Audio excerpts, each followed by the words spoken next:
Magandang araw po. Ito po si Chris, ang inyong Ops Officer dito sa NutriHydro. Share ko lamang po na dito po sa grow system na ito, mga seedlings, ang ginagamit po namin ay wala nang iba kundi ang NH lettuce formula. Sa NH lettuce formula, ang kailangan nyo lamang po ay 1 ml per liter. Samantalang sa iba, ang kailangan nyo ay 2 ml per liter, minsan 3 ml per liter pa.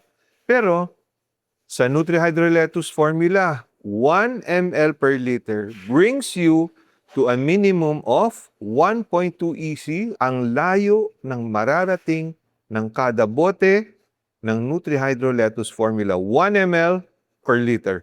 Punta naman po tayo dito sa NH pH Down Seedling Starter.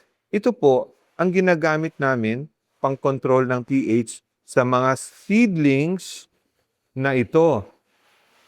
Ang pH down po ay as its name says, it brings down the pH para po natatanggap ng inyong mga tanim ang nutrients at hindi siya naglalockout sa maling pH. What we're looking for is a pH between 5.8 to 6.2 kapag seedlings po.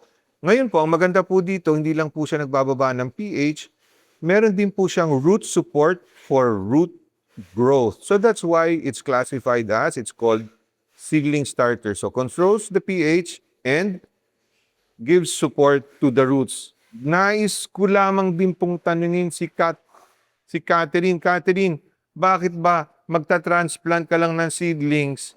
Ang tagal-tagal. Kanina ka pa. Sir, paano ko nga pong maita-transplant to? May lalagay sa net pot. Namumroblema po ako paano ko tatanggalin yung mga seedlings natin. Tingnan niyo po kasi yung mga roots natin nagkabuhol-buhol na. NH lettuce formula, 1 ml per liter.